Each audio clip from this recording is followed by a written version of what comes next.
Moralité. Dans cette histoire, on découvre deux personnes qui souffrent en silence à cause d'une société aveugle qui ne juge que par l'apparence. Émurés dans leur solitude, ils se raccrochent à la même chose, une chanson qui leur donne espoir, qui les aide à se lever chaque matin pour affronter ce monde extérieur qu'ils aimeraient fuir. Puis un jour, un détail, une sensation ou une intuition attire leur attention. Alors, ils prennent leur courage à deux mains et décident de la suivre.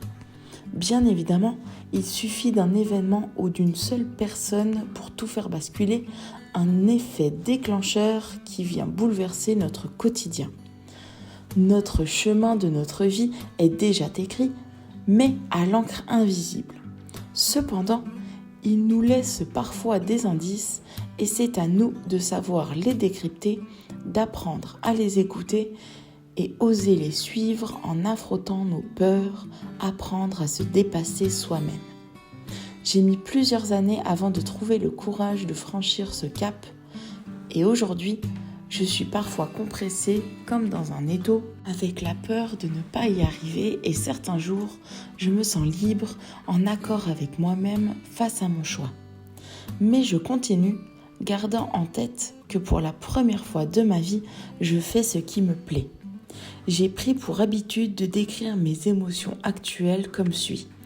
J'ai sauté de l'avion, ouvert mon parachute et ça fait plus de 2 ans que je plane sans savoir où je vais atterrir. Je suis contente de ce choix, même si je n'ai pas encore atterri, car je sais que quoi qu'il arrive, j'aurai au moins essayé et que je n'aurai pas à vivre avec les regrets de ne pas avoir tenté ma chance. Si vous avez des rêves, je ne peux que vous encourager à les suivre, à vous dépasser vous aussi. Au mieux, vous pouvez que réussir. Épilogue. Pourquoi est-ce que je parle de Lucas ? On parle toujours des femmes battues, du racisme, mais jamais des hommes maltraités. Et pourtant, il y en a beaucoup qui souffrent en silence, qui ont honte, car dans cette société, un homme n'a pas le droit d'être faible. Alors, j'avais envie d'aborder le sujet à travers cette petite histoire. Dans mes romans à venir, le racisme, la maltraitance, l'abandon et la souffrance seront les thèmes principaux de mes récits. Bien évidemment, je parlerai aussi d'amour, de reconstruction et de pardon.